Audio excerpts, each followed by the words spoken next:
Hi, I'm Jazz Obrecht, and welcome to my Talking Guitar podcast with young Vivian Campbell. When this interview took place during the summer of 1984, Vivian was participating in Dio's The Last in Line tour. He had joined the band about a year and a half earlier, just in time to solo on Holy Diver, Rainbow in the Dark, and other standout songs on Dio's breakthrough Holy Diver album. Dio, naturally, had already worked with some of the finest guitarists in heavy metal. A few months before I spoke with Vivian, Ronnie was asked why Vivian got the gig. Here's what he said. Vivian is very young, but he's very bright and has common sense beyond his years. He's only 22, but he plays with all the technical expertise that one could ever ask of any guitar player. And he plays with emotion, which is more important. He plays with beauty and with feeling, and not just for the sake of making fingerboard smoke. He's phenomenal. I have to agree. Before the interview you're about to hear, I listened carefully to Holy Diver and The Last in Line and watched Vivian perform with Dio at an outdoor concert in Watsonville, California on July 22, 1984. During our conversation, Vivian refers to this event as the Santa Cruz Show. I appreciate that he took the time to answer so many questions about his artistry and specific parts on the Dio records. I hope you like this interview.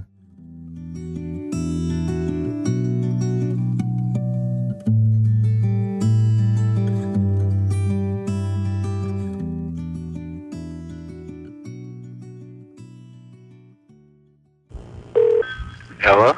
Hi, it's Vivian there. Yeah? Speaking. Yeah, this is Jazz from Guitar Player. Hi, Jazz. How you doing? All right. You just waking up? Yeah. Want me to give you a little time to... No, that's fine. Can I get it together? You need a minute or two to... Well, I need a cigarette, but I don't have any. It's that bad. No medication. Uh-oh. Look out. Mm-hmm. You on the road all day yesterday? Yeah. Oh, boy. Well, it wasn't a long haul. What's that? It wasn't a long haul, obviously. It's only a little jump. Oh, yeah? Oh, you ready to do an interview? Sure. I'd like to start by asking you, what's the appeal of working with Dio? Well, for one thing, it's a hell of a lot better than working with an unsigned band. You know? I would have been an idiot not to jump them this opportunity. But a lot of the appeal, the instant appeal, is working with the caliber of players. I mean, Ronnie and Vinny and Jimmy all have pedigrees the length of your arm, you know. Especially Ronnie, he's very much, he's respected by a lot of other musicians for his talent as a musician and not just as a singer. So there's a lot to be said for that. Are you playing your favorite kind of music right now? I don't really know. It's my favorite kind to play because of all the energy involved. But sometimes I think, maybe I'd like to be able to play something that had more subtleties to it. Do you play in styles that don't come out with the band Dio? Yeah, I do. But I write in styles like that too. There's a lot of stuff that I would play or that I would write that would never ever be used for this band. What kind of vein is it in? Very rhythmic. Is it rock? You could call it that. It would be getting dangerously close to jazz. Yeah? Yeah. Do you have a free hand with Dio, or does he tell you what to play? On the first album, it was very much, he wanted me to do my own thing, and I was petrified to do that. And he had to coax me through it a lot. On the second album, it was completely my own work. So oh, that's great. We got it together, but because of him having to help me through the first album, he influenced my style a lot. It did change drastically when I joined the band. From what you were doing with Sweet Savage? Yeah. Well, at least I had a direction. I didn't when I was with Sweet Savage. Anything that Ronnie may have seen there was very raw. I was quite prepared to just go play as fast as I could. The drama in his lyrics often set you up for these solo showcases. Yeah, it's not only the drama, the ups and downs and the light and the shades reflect in the music and the way that he arranges the songs as well. He's it's all, I don't know, it's like very, very well orchestrated. I mean, it's perfect, you know. Can I say it's very, very easy to feel the music because I mean there's such a strong vibe coming from the rest of the band and from the song that we happen to be playing. The only thing that I find difficulty with are the Black Sabbath songs, to be honest. Do you work out your solos in advance before recording them? No. Kind of, but not really. I mean, I don't work them out prior to actually sitting down to do them. What'll happen is I'll be, I engineer the solos on this album when I was doing them because I don't really like playing for small audiences. I like performing for small groups. So we recorded in Caribou, which was a very leisurely thing anyway, because it's in the middle of nowhere and we all lived in the studio. And we could afford to take a lot of time. So Ronnie was producing, Angelo, our engineer, and myself. We'd get the guitar sound together. I'd sit in the control room. Ronnie and Angelo would go and have a drink or go play pool or something. I'd play with it for a while. I'd listen to the track. I'd just generally try a solo over it. And I guess after doing that a couple of times, I find something that I like. I latch on to that. It may be the beginning, it may be the end, it may be the start, but it has to be some sort of point of reference for me, and then it's like a cancer, it grows. What do you look for in a solo? I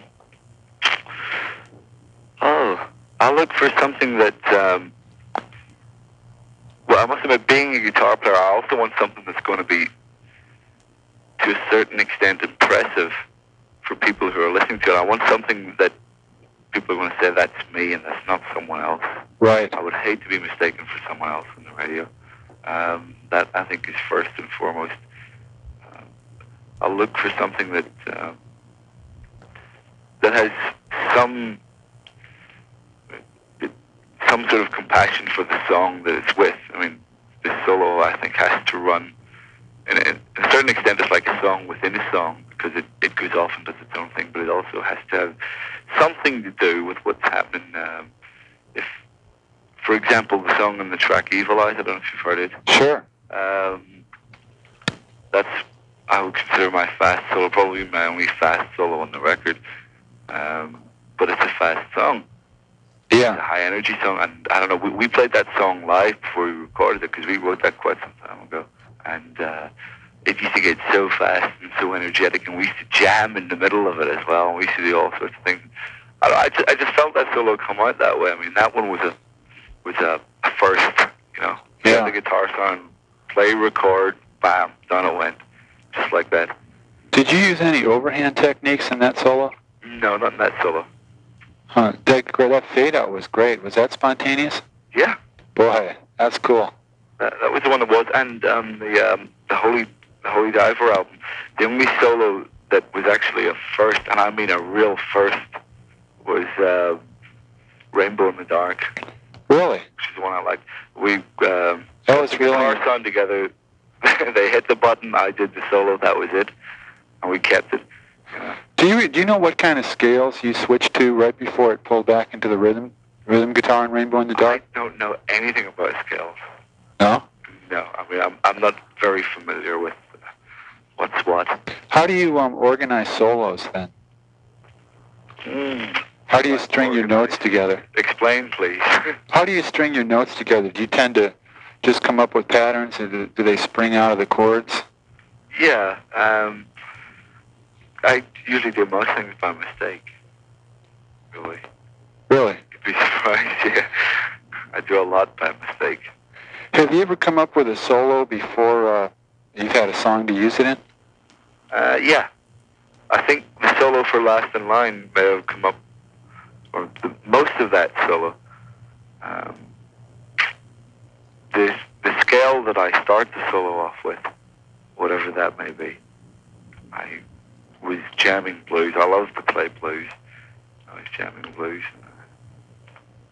I came across this little thing, and I had a few notes to it. I said, "Oh, I've got to use that. I got to use that somewhere." And The Last in Line was the perfect track to put it in because it was slow. Uh-huh. It's almost like an Eastern or a religious flavor. Right. Whose idea was the riff? The riff? Yeah. The opening riff or the riff of the main song? The main riff for the song.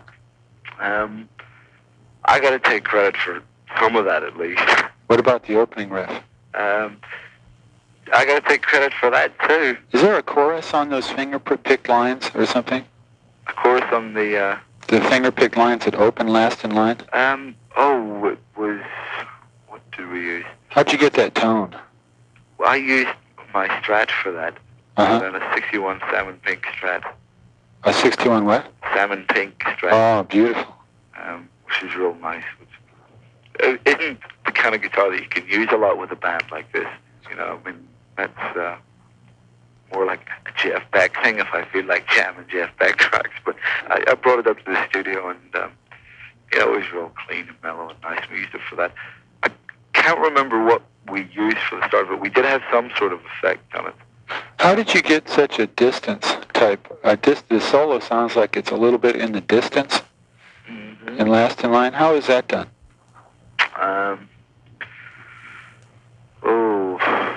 I guess we recorded all the guitar tracks, all the rhythm tracks, and all the overdubs in a corridor downstairs at the studio. Oh. It had a stone floor. It didn't have stone walls. It was just the floor, but we set up a D12 to the guitar stack. A D12? Yeah. What's that? It's a bass drum mic, which we used live as well, or at least we did last year. I think we still use them live. And for whatever reason, it seemed to sound good. But this is actually always a mystery because we could never understand where the ambient sound was coming from. Because we close mic, I mean, the mic was right on the speaker for everything. That's weird. We had ambience mics set up, but we weren't actually using them at the time. And for whatever way it happened, I don't know, the acoustics of that hall. What kind of amps were you using? JCM Marshalls, as I use live. The 100 watts? 100 watt master buttons, yeah. Is that what you used on the first album too? Yeah. Back to, what are your favorite solos you've recorded? I don't think I have a favorite solo. I mean, I don't like listening to my solos a lot. I like to listen to other people's. Have you ever played something in a solo and then when you heard it back you wondered how you did it? Yeah, I've done that. That's a good feeling. I do that a lot. You'd be surprised how often I do that. Really. But I don't have a favorite solo. If I have a favorite solo, I'll have to give up, really. Have you just figured out different solo patterns just by trial and error? Yeah. Is that pretty much how your style developed? Everything in my style is more or less by trial and error. How did you develop such a sophisticated style at a young age? What are you, in your young 20s? Yeah, I'm 21. My style, I'd say the majority of it has to be credited to Ronnie, really. Because I don't think my style was going in any real direction until I met him. He was probably responsible for shaping most of it. Up until then, I think my style was a lot too much like Gary Moore, who happens to be my big guitar hero. Did you used to copy his stuff on records? I used to copy his stuff from records. I never put it in anything I ever played on, though. Yeah. Yeah, because he's so incredible. I mean, I just couldn't believe the way he could play, and I used to be so pleased with myself if I could ever cop one of his licks. Yeah. The very fact that I could actually play it. When were you aware that you wanted to become a guitarist? A long, long time ago. How old? I first saw Mark Bolan, I think. How old were you? I was about 8. So how old were you when you started playing? I don't really know because I had a guitar for a while. As soon as I saw Mark Bolan, I went to Woolworths and bought a plastic guitar and Then I got an acoustic. But I didn't actually start playing the thing for a couple of years later. So you were about 10 or 11? Yeah, I mean, I was too much in the stand in front of the mirror with it, you know. But I think it was probably around 10, 11, 12 at the very latest I actually started to play the guitar. Did you want to be a rocker back then? I wanted to be a pop star. Yeah? What instantly attracted me to it was everything that goes with it. You know, the glitter, the fame. Rock and roll was pretty new to me. And then, you know, I had to obviously start getting into rock and roll and starting to shape what I wanted to do. I mean, getting away from Mark Bolan, you know, that was good for what it was. But my first musical influence as a guitar player was Rory Gallagher. That comes out in some of your harmonics sometimes, it sounds like. Oh. Well, he, one of the main reasons for that was my cousin just happened to be a big Rory Gallagher fan, and I got some records, and I said, yeah, this guy's good. And Rory's Irish, and he plays in Ireland, which makes a hell of a difference, because not too many rock and roll bands go to Ireland.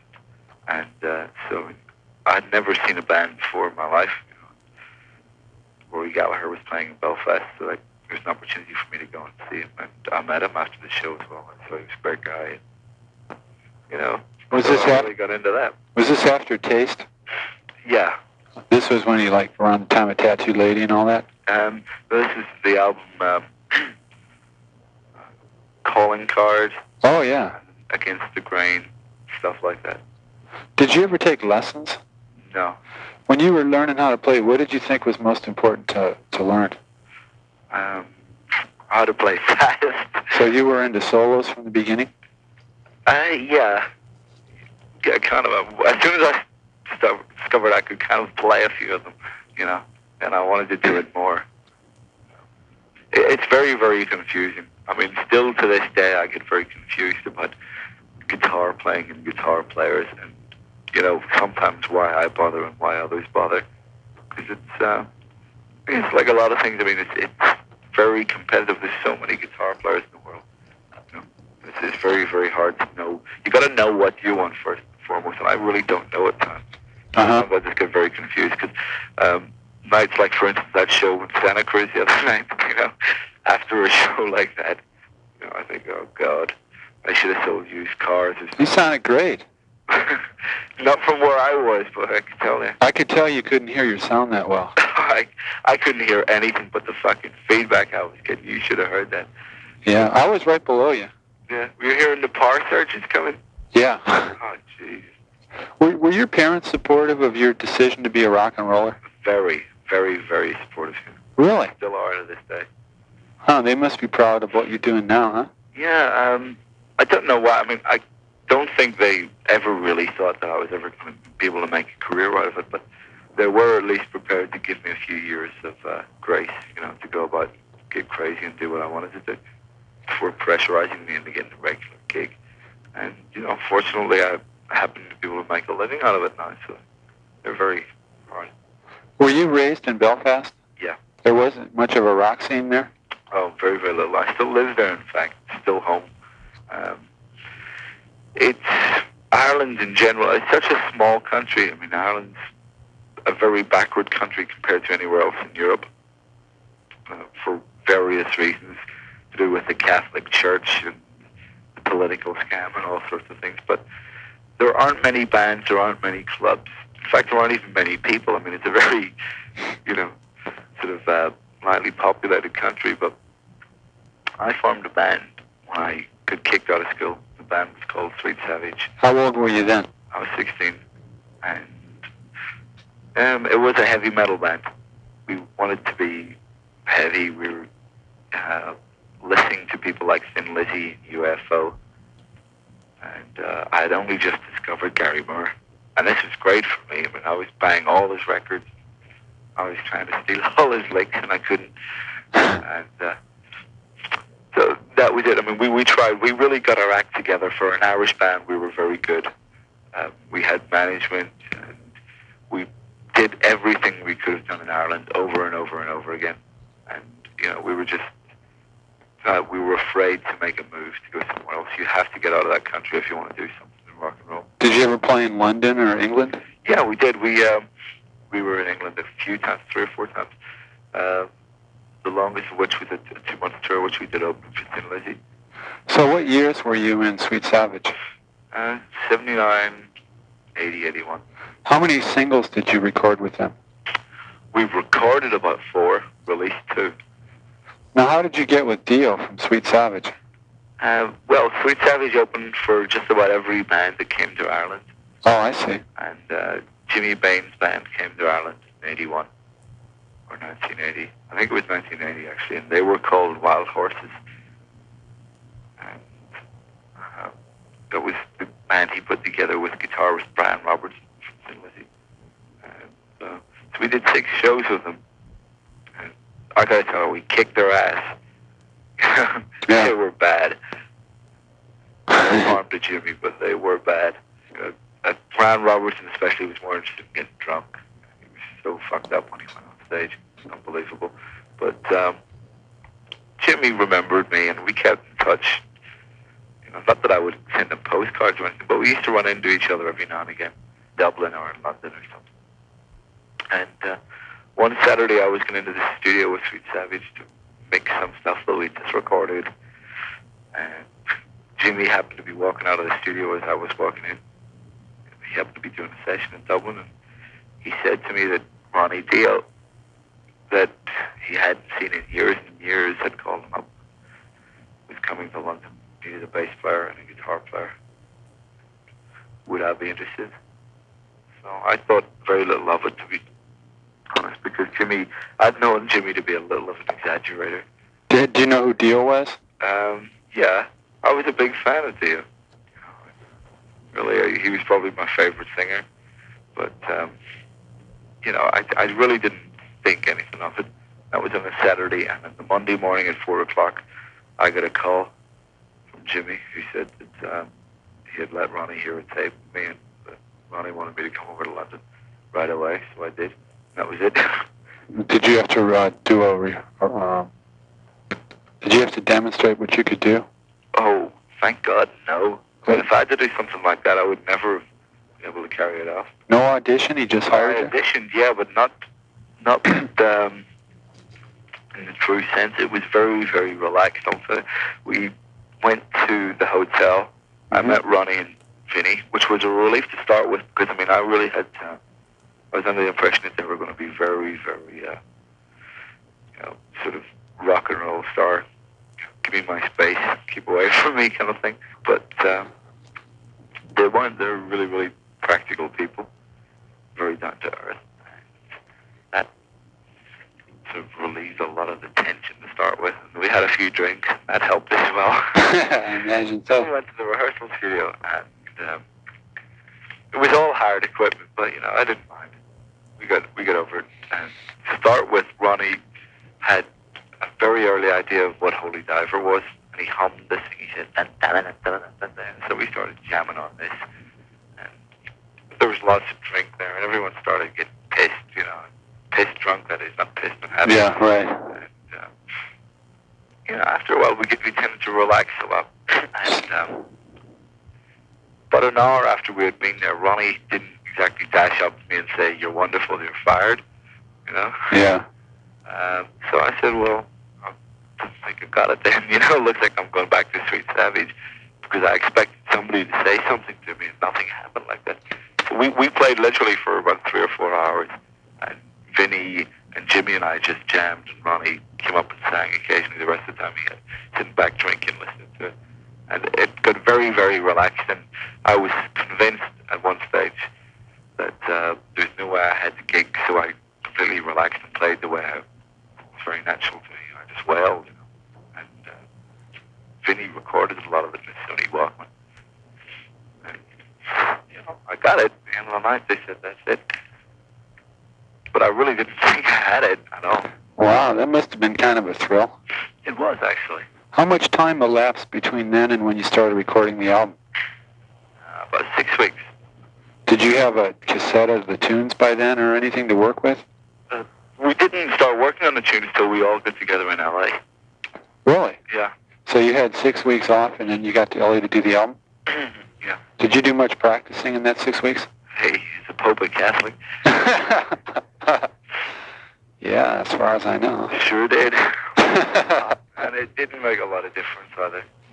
You know, I find practicing to be in vain. I practice a lot, and it doesn't seem to make me any better. Huh. You practice a lot. What do you work on? I work on things that I cannot do. And I work on trying to actually get, this may sound a little stupid, but I work on trying to be energetic. I practice a lot when we're on the road. How often? Most shows, when things are running normal, when we play normal places, I mean places that have roofs over them, you know, that aren't in the middle of fields, and we have dressing rooms, tuning rooms. Usually play between sound check and show. How many? I never come back to the hotel. Get bored to death in the hotel. So I'd say when we're on the road, I practice about 3 or 4 hours a day. Do you not solid. I mean, it's not intense. When I say 3 or 4 hours a day, it's not like I sit down there and throw the key away and through. You know. Do you just work on songs or riffs, or try to come up with new ideas, or what do you do when you practice? I do try to work on my speed because I don't consider myself a fast guitar player. So I try to work on that. I think sometimes I could play fast, but it just takes me so long to loosen up. That's funny. I would consider you extremely fast. Oh, I would. Not compared to some of today's competition. Really? Yeah, I mean, that guy, that Swedish guy who I don't want to name. Yngwie? Yeah, you know, people like that. I mean, I would consider you to be on a level with Yngwie. What, speed-wise? Yeah. Really? Yeah. Yeah, but it's, what can I say?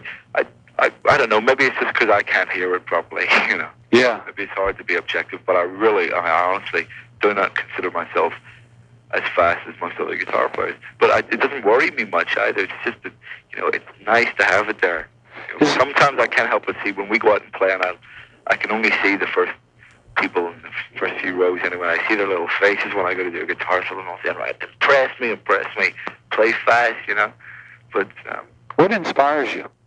Oh, energy should inspire me. I'm not really an energetic person, but I find I can play so much better if I can put myself in the frame of mind where I get inside what I'm doing, you know, and if I can find that natural energy. You can feel it. I mean, I find my biggest problem with playing rock and roll and playing live is a consistency. And if I could find the secret of that consistency, I could have played well at Santa Cruz that night. I also could have played well in Irvine Meadows. And I could have played better than I did in Spokane. Yeah. Maybe I'll find it for tonight. I hope so. Sounds like you're fairly self-critical. I'm very self-critical. Very, very, very. I consider myself to have a good show one about every 6. You know, but I don't mean to get down on myself or get down on other people. But I can't help but feel that, you know, why do sort of anything less than second best? You know? You're right. Do you ever get into unexplored territory on stage, or do you ever get lost? Oh yeah, but that's always very dangerous. I never have the nerve to carry it off. As soon as I wander, I get back to somewhere I know. Yeah? Yeah. What's the source of your speed, your left or your right hand? Well, I guess my right, to be honest. How do you pick to go your fastest? How do I do it? Do you use up and down stroke? Yeah, up and down, yeah. Just as fast as possible. Sometimes I practice things like that. I remember doing that a couple of years ago, trying to get in the habit of picking every note. But now, in some ways, it's a bad habit because it's very hard to break. You know? Uh-huh. And, if you don't, if I play a riff or a scale of some sort where I'll pick the first half, I'll pick every note in the first half and then slow down and get lazy towards the second half. It sounds very strange. You know, because I mean, I'm picking it all of a sudden, it's flowing more because I'm only doing the strength of the note is coming from the hammer on, you know, the left hand rather than the pick. But you seem to have a fairly light right hand. Light? It seems like you don't touch the strings that hard. That's what I thought. I observed that. Maybe I was wrong. Oh, I try to. I mean, when I hit chords, I certainly do. I'd say I'm a heavy rhythm player. When I get my sound together, it should be pretty good. But I don't like the word light in rock and roll. No, I meant like you have a light touch. So Maybe. It doesn't seem like you're thrashing your guitar. I can't. I'm afraid to thrash it sometimes when Floyd Rose. Got to put it out of tune. You seemed like you were faster on the second album. Did the tour in between help? I don't think it was the tour so much. It did help us as a band. I don't think it helped me that much as a guitar player. What helped on that was the fact that I felt more comfortable working with the band. I mean, it's very, very, very intimidating to work with a band like this and to be in the position that I am in. I find it very difficult. Ronnie is a very, very strong person. He knows what he wants, and he's very hard to stand up against sometimes. So, I mean, to quote an old Irish phrase, he put the fear of God in me when we did the first album. I was afraid. Did it intimidate you to realize some of the people he had played with before? No, that isn't what intimidated me. Not the ghost from his past, but just what he is. Not even who he is, just what he is, his personality. I mean, even if he wasn't Ronnie Dio, if he was a complete unknown, he would still intimidate me. That's interesting. He's a very, very forceful person. I mean, it's not bad that he intimidates me. It's very, very good because, like I said, it's helped shape my style of my career. And I'm very, very grateful that he's actually given me a break. For one thing, and it's also very, very healthy for me to sit back and observe the way that he runs his life and runs his business, because I've got a feeling that a lot of this may be useful to me in years to come. Do you prefer the stage to the studio, or vice versa? I prefer the idea of the stage, but because I can't find that consistency, it bugs me. I mean, I was just thinking a few months ago, I can't wait to get out on the road. I mean, we've been in the studio for 2 months and I was bored. But then we got out after the first few shows, I think, well, I mean, it wasn't much fun in the studio, but at least I played things right. It's very, very hard to do things right live. You looked worried on stage. I was worried on stage. I was very worried that gig. Huh. Very worried. I was having a lot of problems all at once, and I don't think I could have coped with it. It seems like a lot of your vibrato comes from your fingers rather than using a whammy bar. Yeah, I don't really use the bar that much. I've only just gotten into the habit of using it. I never used the Strat with the Floyd for the first album or the first tour. It's only when we started writing for the second album that I started using the Charvel seriously. So now it's my main guitar. You seem to use your little finger a lot, too. Yeah, I do. That's one thing I did want to talk to you about, actually. I don't know how many guitar players that you know of who use their little finger, because I certainly don't know many of them. I tend to use my little finger as a substitute for my third finger, which I can hardly use. I noticed that. And I got a complex about that, because I noticed other guitar players using their third finger and seldom using their fourth finger for anything other than chords. Yeah. And so I said, oh dear, maybe if I started to use my third finger, then I'll be able to play a little faster and it'll be a little more impressive for people. I don't think so. I was watching Sykes with Whitesnake playing before you, and he never used his little finger. Never does? Yeah, I didn't see him use it once during a solo. I watched, too. And it's funny, because I didn't even have to see the guy to hear that he was only using those three fingers. But someone who uses their little finger a lot sounds different. Like, you can tell Eddie Van Halen uses his little finger all the time, and you can tell with you playing, because I think he can get a little bit more complex when you're using your little finger, and you can also get more notes in. Yeah, but I don't know. I mean, I don't think I use my third finger, but as a result of that, I mean, sometimes I can't help but feel that my third finger is actually nothing more than a physical hindrance between my second and my little finger. Is that because... It literally gets in the way sometimes. I wonder why you... did you just teach yourself to use your little finger from the beginning? Yeah, it just felt comfortable. I mean, I play bar chords with my little finger. I noticed, like, if you were playing an A minor at the 5th fret, your little finger would be on the A and the D string? Yeah. That's real interesting. I'd never seen anyone do that. I can't... I'm telling you, I've tried, because I really only discovered this just about the time when we were in Caribou doing the album. And I did a lot of guitar practice there because there was nothing else to do. I got drunk and played guitar a lot.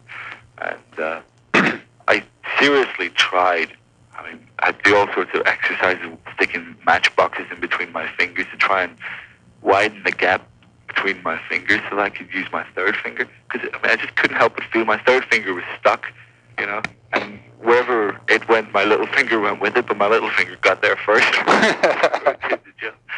And I tried playing bar chords. I used to sit down and just play bar chords up and down the neck, barring with the third finger rather than my little finger. And I find it painful. I really do. I can't stretch my fingers like that. Huh. I tried playing all scales and things with my third finger and trying not to use my fourth finger at all. Or if so, using it only where it was very obviously appropriate to use it. And I can't do it. Then we started rehearsing to go out on the road. And I did what came naturally at me. If I had to play using my third finger, if I played a bar chord using my third finger, I found that I pulled the chord out of tune. That's interesting. I also noticed that using your little finger, sometimes you get an extension on the chord that makes it sound a lot more interesting. Yeah. Than it might have been without it. Well, it's really, really strange. I find that for me to tune up properly, I tune the D string a little sharp. And when I play a chord, it sounds in tune. Why is that? That's well, weird. I find that when I played a chord, trying to use my third finger to bar rather than my little finger, that it was out of tune again. I had to retune the D string, which I thought was really strange. That is. I couldn't believe that when I discovered that myself. I mean, I was playing bar chords, thinking natural, and then I'd change using my third finger, and the chords would sound out of tune. And I'd look, and I'd see maybe I was stretching a few strings, then I'd really try and not stretch the strings, and I would still be out of tune. Wow. I see that I have to change my style of tuning if I was going to change my style of playing as well. Boy, stick to what you got. Yeah, well, that's what everyone tells me. I spoke to Ronnie about it, and he said, so what's all this about your little finger then? Because I was going around telling everyone that I could play with a third finger. He said, just do your own thing, and I've ended up just sort of adopting that policy as well. I cannot use my third finger, and I'm resigned to the fact that I probably never will. Okay, if you're going to bend a note, say you're going to bend the G string up around the 15th fret or something, you want to take it up a whole note, what finger would you bend with, and what fingers would you back it up with? I back it up with all of them. I bend with the third, actually, and the fourth would be there in support, the little one. Oh, I see. Could you tell me what your equipment setup is? Yeah. Like from the guitar, what does the signal go to before it hits the amps? The guitar, well, apart from the wireless, I don't even want to use that wireless anymore after what happened the other night. I'm sending that back. Huh. That's the sixth one I've had. None of them have worked properly. Yikes. But I won't mention the name of the company because I haven't got my money back yet. Anyhow, I have my two emergency pedals, which I'm very ashamed of using, but, sometimes you need them. What's an emergency pedal? My emergency pedals are firstly my little Boss Graphic, and which I push all the mids up in. So it's really just like an overdrive box. You did what to it? Push all the mids up. Oh, I see. I also have a Boss Overdrive pedal. A what? Boss Overdrive. When do you use those two devices? When the sound on stage is so dry and tacky and yucky. Yeah. I'm about to do a solo. I really don't want to with the way the sound is.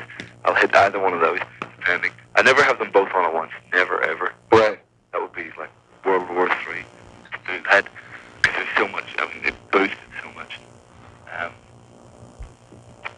So from there, we run my rack. In my rack, I have a Roland DC-30, which you've probably never heard of. Yeah, I have, but I can't remember what it is. It's analog chorus echo. Right. And it's a pretty old thing. Is that what you'd use for something like Last in Line? Yeah. I'll use that. Actually, I usually use it for the echo effect more than for the chorus. I use the chorus occasionally. Switch between the two. And I also have one of those Ebenezer harmonizers, but as yet I'm running through it, but I'm only on bypass. I still don't know what to do with that thing yet. I'm trying to figure out a good function for it. I find with that it's very versatile, but it's not particularly good at doing any one thing. Eventide harmonizer? No, it's the Ebenezer. I wish it was an Eventide. Oh, I see. Ebenezer harmonizer, little cheap one. Ibanez. Yeah. Right. And I got a Lexicon PCM 41. Where does that figure in? Sorry? Where do you use something like that? The Lexicon? Yeah. I use the Lexicon all the time. What for? For like a DDL effect.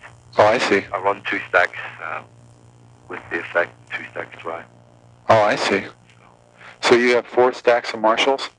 4 half stacks. So how many? You have 4 100-watt heads? Yeah, and 4 cabs. What kind of speaks in the cabs? They're standard Celestians. I had them rewired to 4 ohms, though.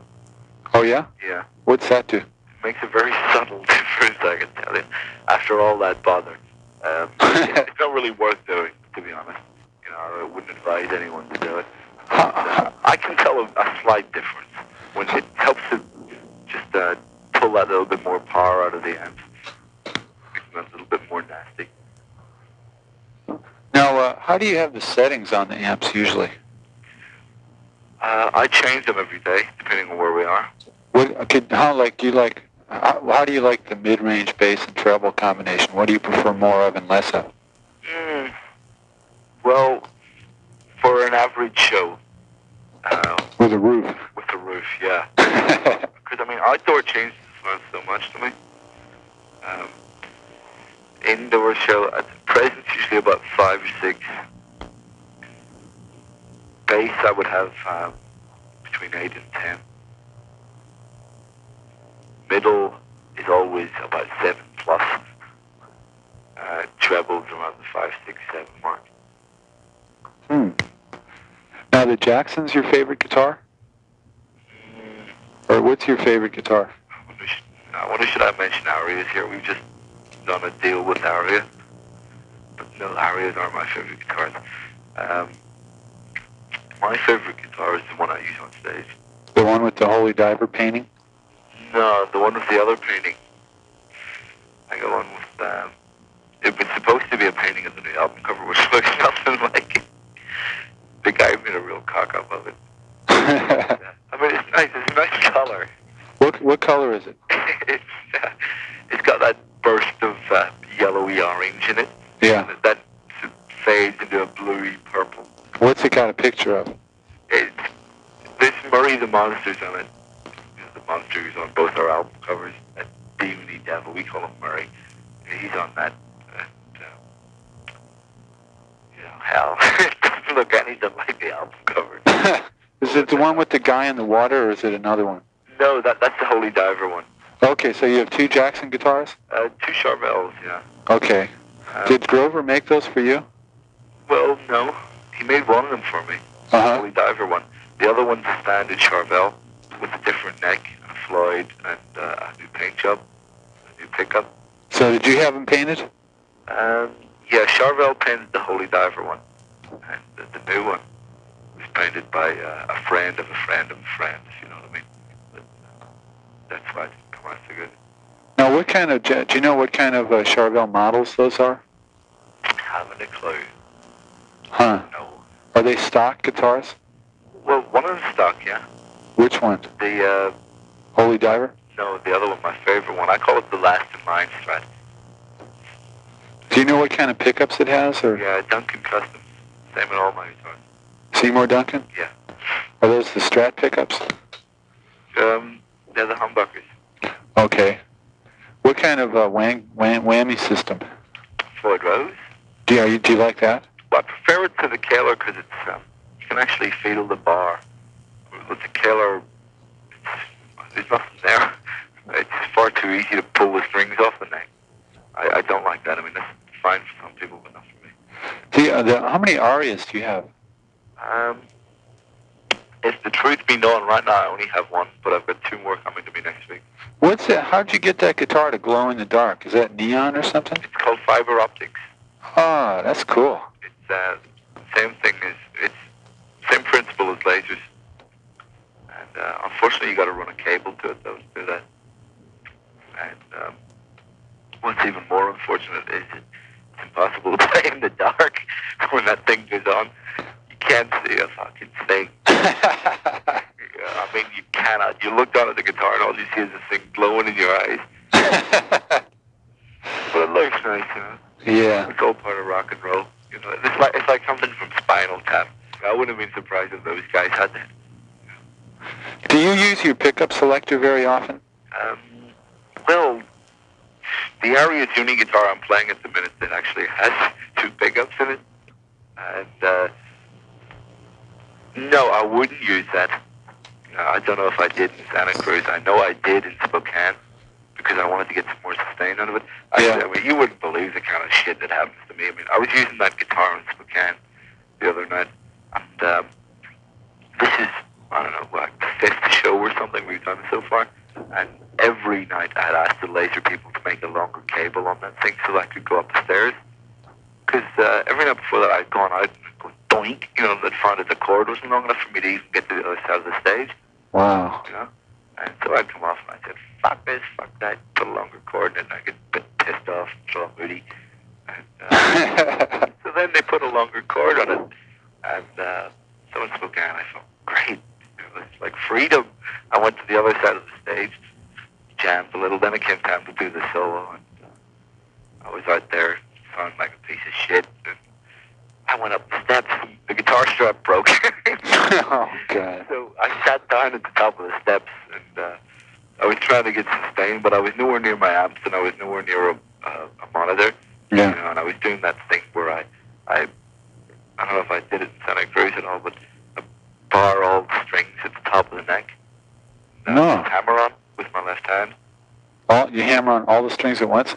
No, I'll bar them all, but I'll just play scales or whatever with my left hand and hold the top of the neck with my right hand. Oh, yeah. Get the sustain and do all that shit, but I couldn't get that anyway. But times like that, little emergencies, if I have a choice of pickups, I'll go somewhere else. You know? Yeah. I noticed you also would hammer on strings with the pick. Did I? Yeah, and it seemed like you'd use the pick on the fingerboard. That would have been a mistake if I did that. Oh, really?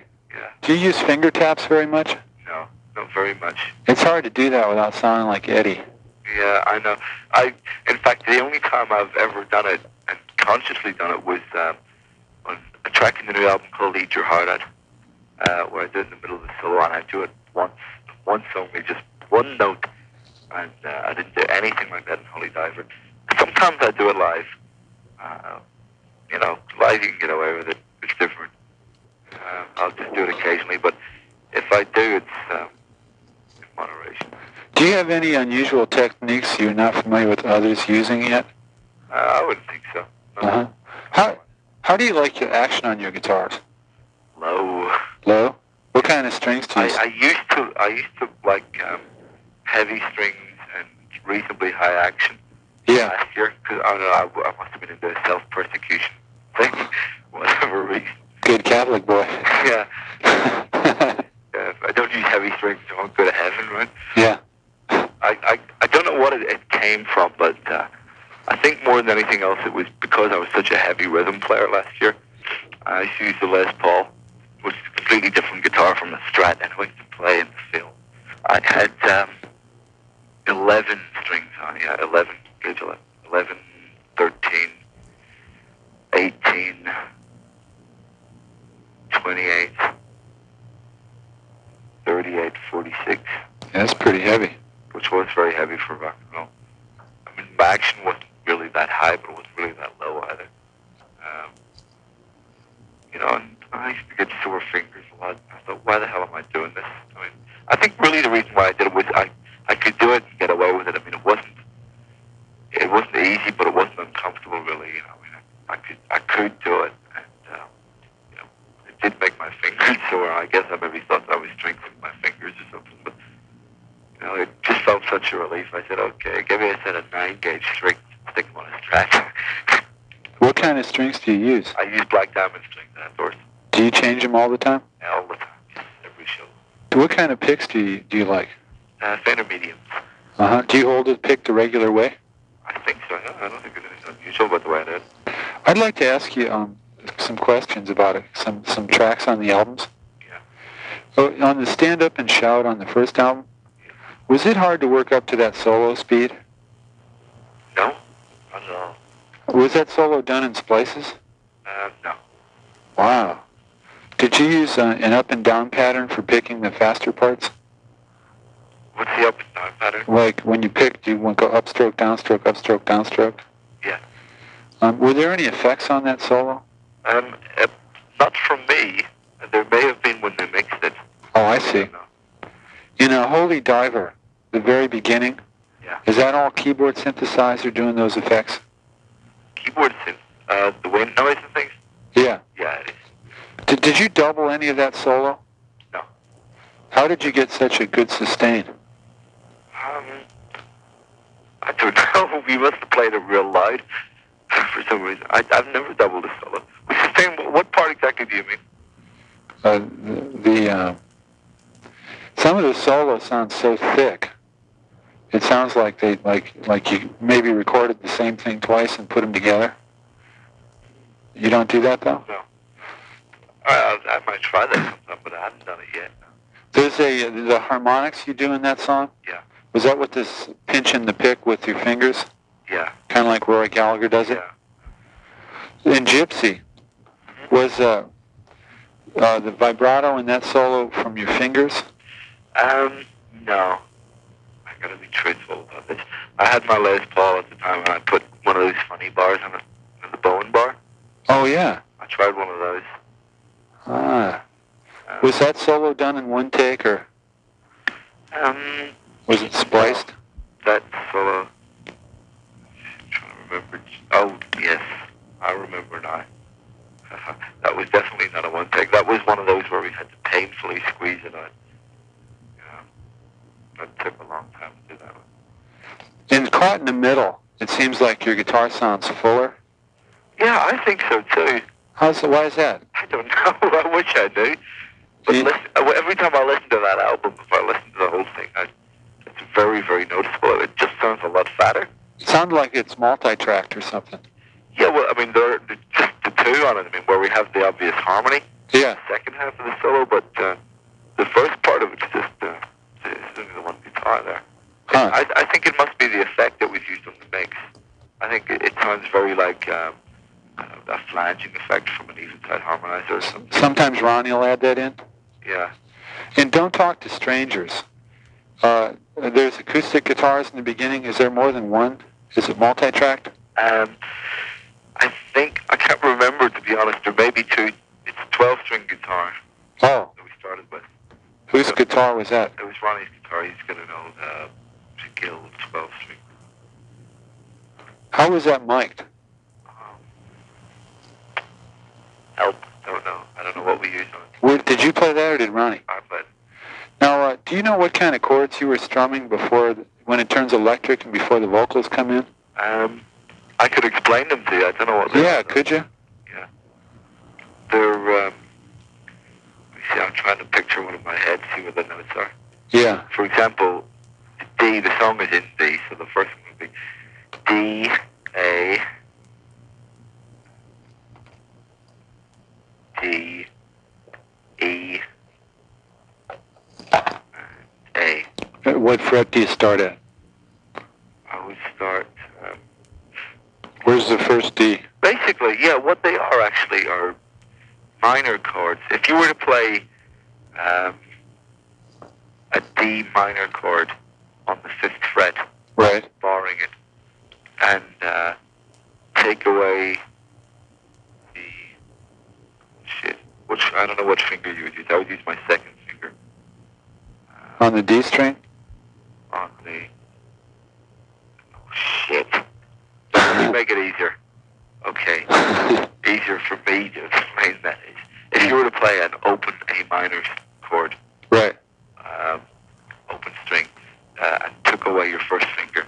Right. Off the B string. Off the B string, yeah. That's what I do. I just do those chords up to neck.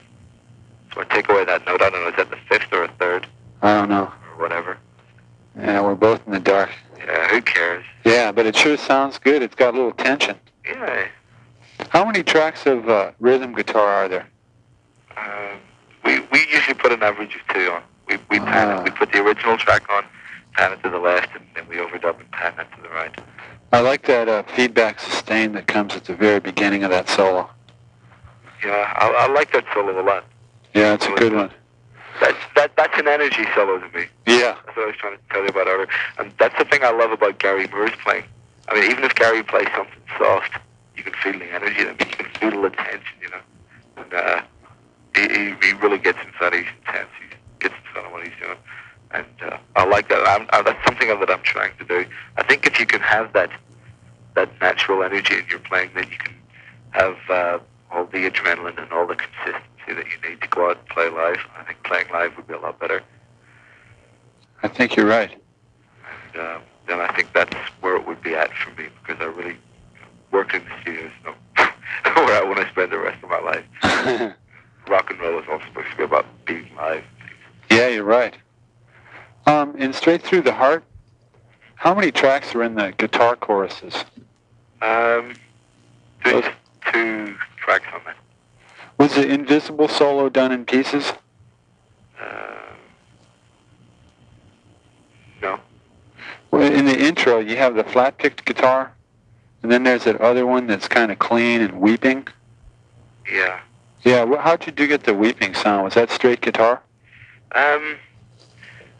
Once again, I believe so. I really don't know. I mean, half of the time, I just don't take that much of an interest in what is being done to my guitar sound, to be honest, because especially on that first album, you know, I didn't want to make any waves at all. I really couldn't tell you what was on that.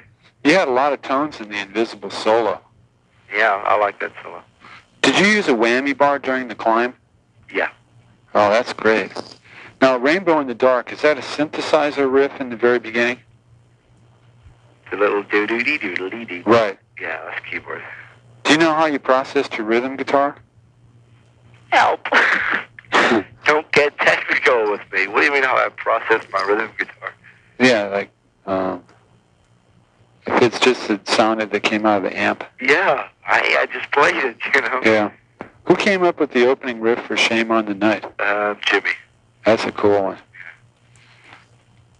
Okay, on the Last in Line album, was the We Rock solo multi-tracked?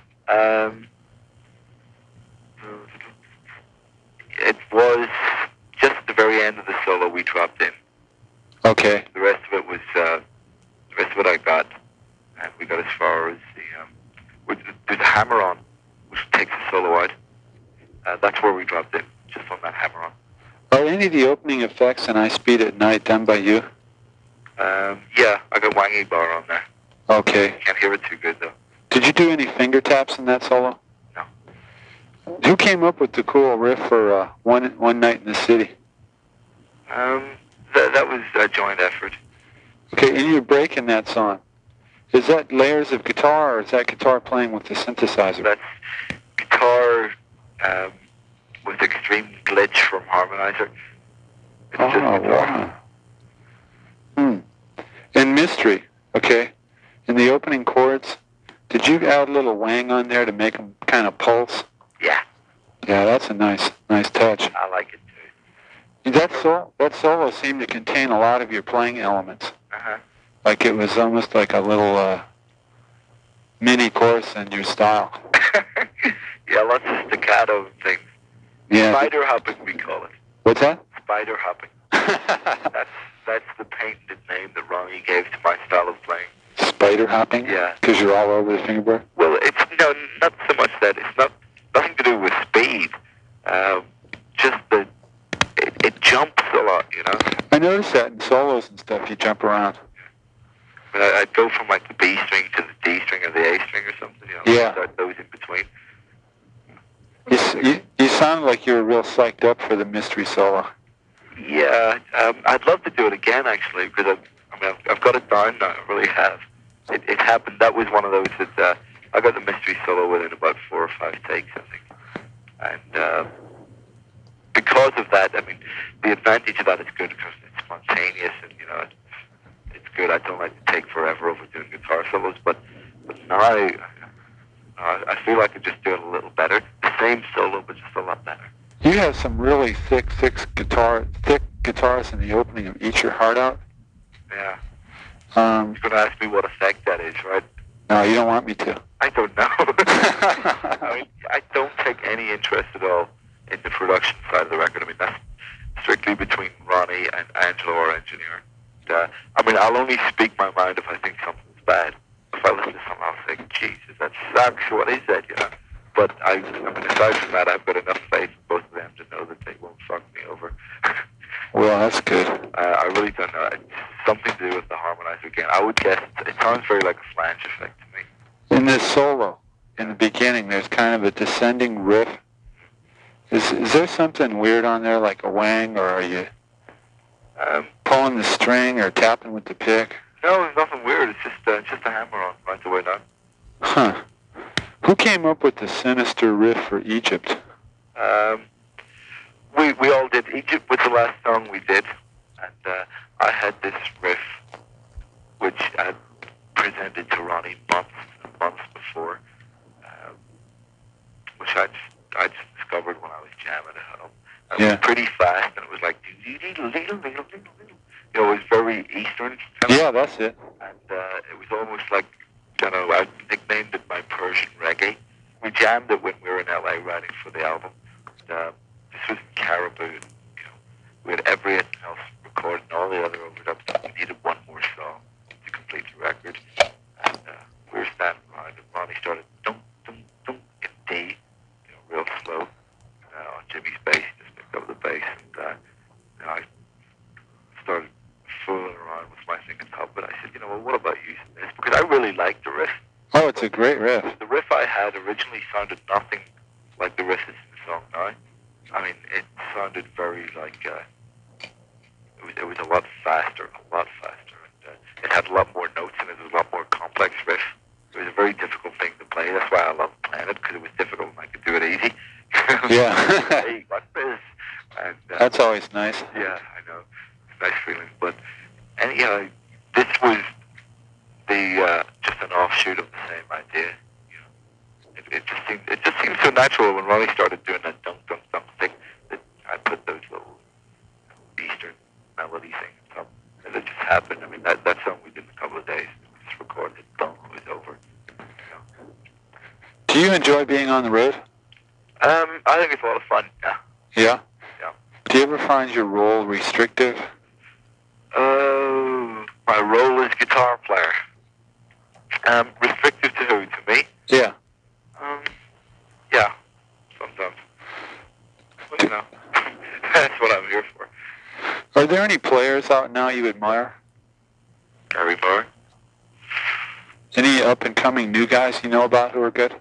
Well, if you want to hit me with some new names, I don't think about them a lot. Oh, okay. Well, if you don't think about them, I won't hit you with them. No, I really don't. I mean, if I hear something and it's good, I'd say it's good, but I don't honestly listen to a lot of other guitar players. I mean, I don't scour the country. A Guitar Player magazine is a magazine I do not read. Uh-huh. Like, I should have because, it's, to me, that's a little too much. Yeah? I'm taking it a little too seriously. I don't really take it that seriously, to be honest. That's good. What are your plans for the future? What would you like to accomplish? I'd like to continue in rock and roll. I mean, obviously, someday I'd like to have a band of my own. I'm in no hurry to do that. Sure. I'd like to be able to find that consistency in my playing. That's my main thing right now. And I do write a lot of songs, and I'd like to develop my songwriting ability. It's not really rounded off at the minute. Uh-huh. I cannot really write songs without someone else's help. I could never write a complete song for Ronnie. I'd like to be able to do that someday. And I'd like every guitar player in the world not to be so competitive. Do you find that a lot? Yeah, which is why I don't read Guitar Player magazine. I mean, if I was going to be competitive, I could just imagine picking up a copy of Guitar Player. Every time I read that magazine, I hear of someone else that I've never heard of. Yeah. Who supposedly is even better than the one before, and so on and so on. We don't usually compare, though. Yeah. Some of the people we write about might. Yeah. To me, it's like musical athletics, Yeah. I mean, athletics is all about speed and things, and the fastest, the best, and whatever. Yeah, but because athletes genuinely do compete against each other, and it's all against the clock, whereas music isn't, But the problem amongst guitar players, especially, is they just think it's always against the clock. It's musical athletics. It's got to be better than the next. But I mean, it's very, very much a matter of public opinion. Have you ever met any of the people you're compared to? Well, who am I compared to? The younger guys. My contemporaries. It would be people like Yngwie or Jakey Lee. I know Jake pretty well. Uh-huh. I've met once. Maybe Randy Rhoads even. Well, I never knew Randy Rhoads, and to be honest, I never really listened to a lot of his playing. Uh-huh. Yngwie's out of Alcatraz. He is? Yeah, they kicked him out. Why did they kick him out? I thought he was one who was selling all the records. Well, he got in a fist fight with Graham Bonnet. Really? He won the fight but lost the band. Do you have any advice you'd give to young rock guitar players who wanted to make it? Yeah. Don't listen to Yngwie. See, now you're doing it. No, I was going to forget that. I will. Yeah, my advice would be to try and, I don't know, oh shit, this is difficult. I don't like competitive guitar players. I mean, competition's a wonderful, healthy thing, but it can get the better of you, really. And I don't let it get the better of me, and I never ever will. I don't give a flying fuck if I don't play as fast as Yngwie Malmsteen. I really don't fucking care. Sometimes it would be nice, but I'm a lot happier doing what I do. I think it's more important to be who you are. Yeah, it is. You got to know yourself, and you got to know what you want. And fortunately, I was lucky enough to get a gig with someone as talented as Ronnie Dio, and he's really very responsible for helping me create a style. And you're in a highly visible position too. That's true, but I mean sometimes that can be a pain in the ass, You think so? Yeah, you can fuck up too much. Huh. Is big time rock and roll what you thought it would be? No, it's not. How's it different? Well, I was really so naive to think that when you're in a major rock and roll band, that everything's taken care of, right down to your laundry. But it doesn't work that way. It's not really like I thought. I mean, I thought I would change. I don't think I've changed at all. I don't feel any different. I don't feel any more. But let me put it this way: it's if I were in Sweet Savage, I were a couple of years ago, and I were to see someone in a major band, another guitar player, and I think, wow, he must this and he must that. He must just think different. He must have a different outlook on life. And here I am now in that position, and I don't have a different outlook on life. Yeah. It's still the same to me. It is fun, though. It can be a lot of fun. Obviously, financially, it's rewarding, too. Yeah. Afford to pay the rent sometimes. And, it's a great platform to go on and do other things. Are the audiences pretty much the same as the one in Santa Cruz? No, the audience in Santa Cruz were very, very violent. Very violent. My guitar tech got hit in the head with a bottle after the show. Oh, no. Which I didn't dig at all. And I don't think we'll ever be going back to Santa Cruz, to be honest, after that. I mean, the last time we played in Santa Cruz, it was great. It was pretty good. We played at some indoor place. Well, the promoter was a rookie. Promoter must have been a fucking asshole. Well, he hired 12 guys for security who had never worked security before. He was doing everything as cheaply as possible. Everything about that show was pathetic. Yeah. It was terrible. I hadn't been to a show in a long time where women were taking their blouses off either. Yeah. That was right. I've never been to one like that. You never had? I've ever seen tits at a show. That was? Yeah. People were throwing underwear up there, but it wasn't making it. We got hit by some. Yeah. Yeah. Oh, that was weird, that place. Yeah, I didn't like it at all. No, it didn't. But, well, thanks for the interview, Vivian. My pleasure. Anywhere I can send the magazine so you can see it? Yeah, you could send it home to me. Sure. I could put you on the comp list for a guitar player if you wanted, but if you don't, that's cool, too. You could? You just get them every month. Hey, Yeah. Sure. That one's very, I will start reading them. Thanks a million, Vivian. Thank you, John. Hope to see you next time you're in the Bay Area. Yeah, and I hope we play a lot better for you next time. You were great. Okay, see you later. Okay. Bye. Cheers. Bye.